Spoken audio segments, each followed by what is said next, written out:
What's up, everybody, and welcome to your Monday edition of Pelicans Daily, brought to you by Fan Arch. I'm your host, David Grubb, editor in chief of thebirdrights.com. And it was another tough weekend for the Pelicans. Started all the way back. Let's go back to Thursday when the Pelicans had a tough home loss to the Orlando Magic. They followed up on Saturday with another loss to the San Antonio Spurs. So they will enter Monday night's game against the Detroit Pistons, looking to avoid a three-game losing streak. The Pelicans have had six losing streaks so far this season of at least three games. And of course, as we mentioned, are coming off that tough loss to the Spurs. Willie Green, he called his team's effort against the Magic soft. The Pelicans played better against the Spurs, but still there were a lot of glaring mistakes that maybe you don't want to see at this stage of the season. Pelicans were again out physicaled by the Spurs. The Spurs had got great production from their bench, and the Pelicans turned it over too many times, leading to live ball opportunities for the Spurs, where they were able to convert into points. If you're looking for bright spots for the Pelicans, it just starts with C.J. McCollum, his 26 points, 9 assists. He shot the ball efficiently. Trey Murphy played pretty well, gave you 20 points. Carlo Makovich, a double-double as well. But the Pelicans were in position where they were chasing the Spurs most of the night. They did have a brief lead in the third quarter, but the Spurs were able to come back, close that quarter strong, go up 9 headed into the fourth. Pelicans got close again, but could not secure a victory there. The Pistons are a very different kind of challenge, whereas you look at the Spurs were without two of their best players in Victor Wembanyama and De'Aaron Fox. Their playoff dreams over. When you look at the Pistons, you're talking about a team that's pretty healthy, a team that still has a chance to climb into the top four in the Eastern Conference playoffs and get home court advantage in the first round. Just 1.5 games behind the Bucks over there. They will play twice within the next week on Monday night, and again when the Pelicans head to Detroit on Sunday. Yves Missi, Kelly Olynyk, Zion Williamson, all listed as questionable for this one. Zion's status, of course, is a question mark for this game against the Pistons. Um, but there's another question too, is whether or not Zion Williamson will be part of the Pelicans next season. This week, there was some buzz. Um, ESPN's Tim McMahon mentioned on the Hoop Collective, talking with Brian Windhorst, that there are teams around the league that would have significant interest if the Pelicans did make Zion available this offseason. That's not a surprise that teams would have significant interest in Zion Williamson. Obviously, since he came back from his hamstring injury, Zion has looked very good. He's played in 22 of the last 31 games. He's averaging around 25 points, 7 rebounds, 5 assists. He's shooting 60% from the floor. You're looking at all NBA production from Zion Williamson in these last 22 games or so, since January 8th, I think, when he came back from the hamstring injury. That's when you've seen this huge uptick in his play. According to McMahon, he said the Pelicans' strategy was to bring Zion back from injury, let him play, restore his trade value. Okay, well, the Pelicans have done that. They have restored his trade value to an extent. But there is, the factor of Zion's health is still a concern. People are going to put that into the equation if you're talking about a trade. So I think that if you're looking at whether or not the trade is worthwhile, I think that would be just because people are interested, does that mean that they're going to give you what you deserve for Zion Williamson? And I think that that is the question. Certainly, they're going to use his availability against you. The likelihood is that Zion will not get to 40 games again this season. So, in only 2 games of the first 6 of his career will he have played in at least 2 seasons, of his first 6 seasons, will he have played in at least 40 games for the Pelicans. That's a major concern if you're a team that's thinking about picking up even someone as talented as Zion Williamson, because you look at what the Philadelphia 76ers are dealing with now with Joel Embiid. It's a problem that they don't want to have to deal with, quite frankly, because um, Embiid's availability is in question. Whether or not he can even play 40 games, 50 games a season, they're stuck with Joel Embiid. And teams, I think, are a little concerned about that. You know the story with Zion.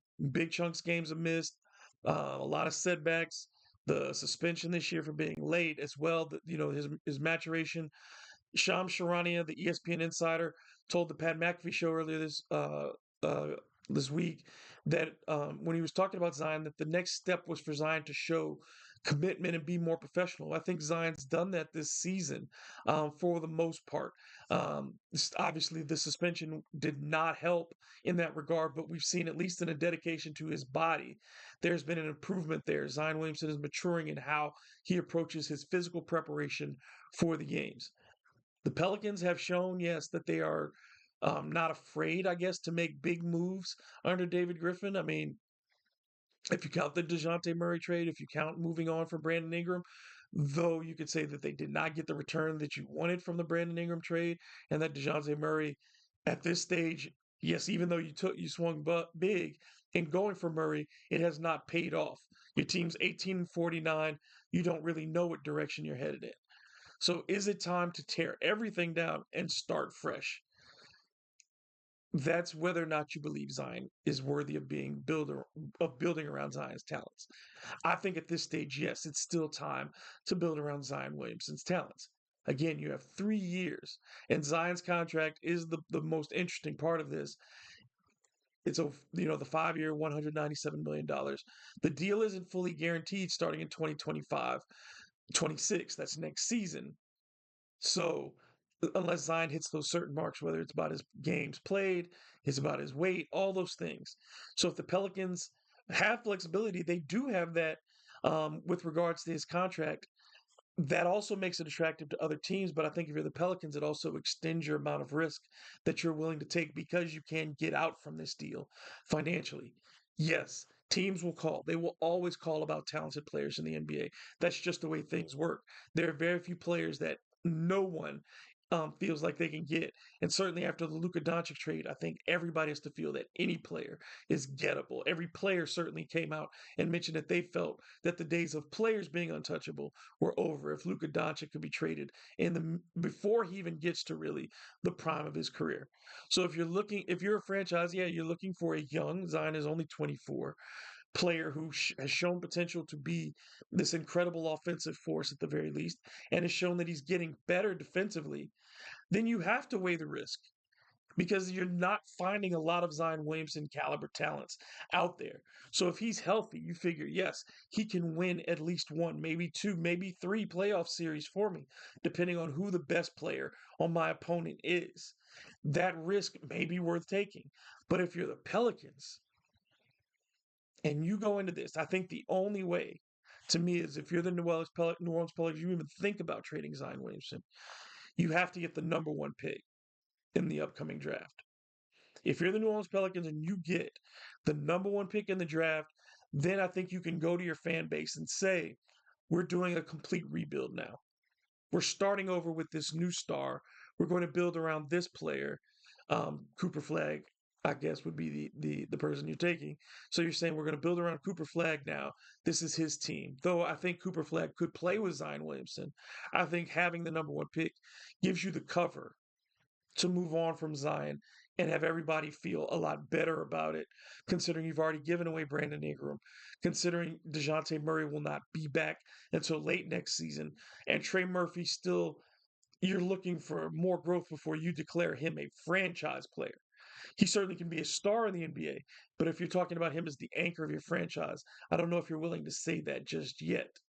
I don't think you should be able to say that just yet. He hasn't shown that level of growth yet. A lot of growth, but not franchise player level growth. So I think unless you get the number one pick, you hold on to Zion Williamson. I think there will always be teams that are interested, but that doesn't mean if you're the Pelicans, this is the time to make the deal. Zion's value can grow if he continues to show that he's healthy. And if you the risk is, oh well, what if he isn't healthy? And there'll always be someone will take a chance. You may not get the return that you're looking for, but you will always be able to get a good return on Zion Williamson because of his level of talent. So I think it's too early if you're the Pelicans to consider moving on from Zion. All right. The offseason is going to be huge, not just for Zion, but for the entire direction of the New Orleans Pelicans franchise. One player whose future is secured is Trey Murphy. When you look at Trey, he had a significant milestone the other day as well. He scored 20 points against the Magic. He had 20 more against the Spurs. So he's moved past Jonas Valanciunas for ninth place on the franchise's all-time scoring list. Trey is in his fourth season in New Orleans. He has 3,448 career points. And Pelicans fans certainly would expect that Trey is around for a long time, long enough certainly to climb several spots higher. Trey says that he wants to be number one, not just in Pelicans franchise history, but he wants to be one of the all-time greats in the NBA. So we'll see how far that number does climb. Anthony Davis, with more than 11,000 points, is number one on the all-time list. He's followed by David West and Chris Paul. This season, Trey is averaging a career best 21.6 points per game. With 30 games of 20 or more, he had 31 20-point games in his first three seasons combined. Trey is one of five players drafted by the Pelicans in the team's top 10. He goes along with AD, Chris Paul, David West, and Zion Williamson as the other four. The remaining five, Drew Holiday, Brandon Ingram, CJ McCollum, Ryan Anderson, and JV, were all acquired via trade or free agency. Trey is fourth in that group, both in points after four seasons and in scoring average. He's ahead of David West in both of those categories. David West only had less than 3,000 points after his first four seasons. Didn't really play a lot in his early stages with the Pelicans, but ends up as the number two all-time scorer in franchise history. The Pelicans will be looking for their next impactful rookie in this year's draft to join the illustrious draftees, as we just spoke about. You know about Cooper Flagg. We've also talked about Dylan Harper. So today we have a new draft preview. We're going to talk about Ace Bailey, one of the most intriguing prospects in the 2025 NBA draft. Ace Bailey out of Rutgers. If you've seen this kid play, you know why scouts love him so much. He looks every bit the part. He's a legit 6'10", 7-foot wingspan, moves like a guard, very smooth, fluid, and athletic. You don't see a lot of players at his size with his kind of perimeter skill set. He is that prototypical modern NBA wing. A lot of people have compared him, quite frankly, to Kevin Durant.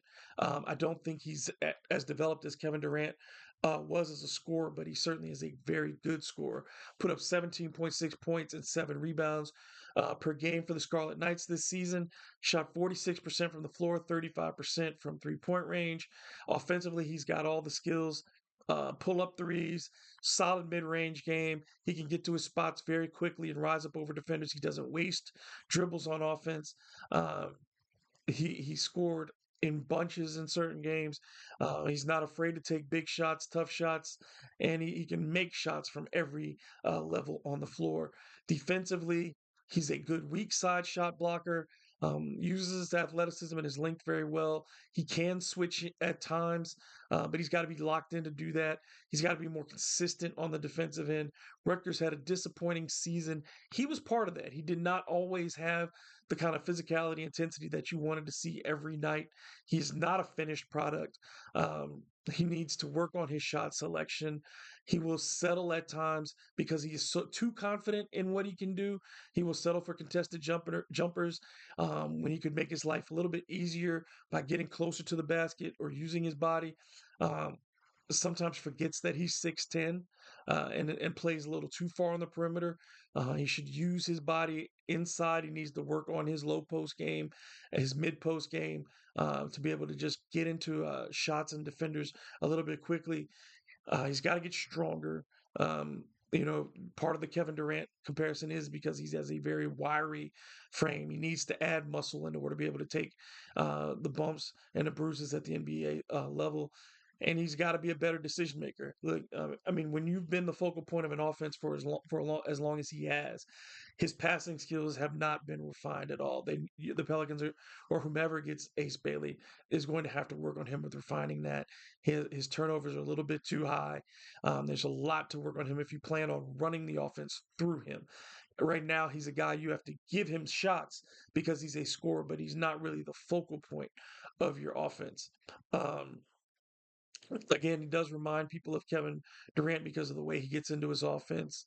Um, he's projected to go between 2 and 5 in this draft. I think the things that are going to make teams cautious ultimately are going to be because of his shot selection and his maturity. Um, do you have the kind of structure around him to make him successful? You need to be able to coach him. You need the right coach around him. He's going to be younger than a lot of the players on the board, even for young players. He's young. That does mean that he's got the upside and the growth potential there. He does have all the tools that you're looking for. He has the attitude as far as like star power to be an all-star level player in the NBA. The question is, can you squeeze all of that talent out of him? Can you get the most out of him? Can you maximize his abilities? Well, that's going to be a wrap for this episode of Pelicans Daily. Thank you for tuning in. If you enjoyed the show, don't forget to comment, like, and subscribe. Let me know what you think about what we're talking about each and every day. You can also follow me on social media at DM Grubb, as well as on thebirdrights.com for more Pelicans coverage. Until the next time,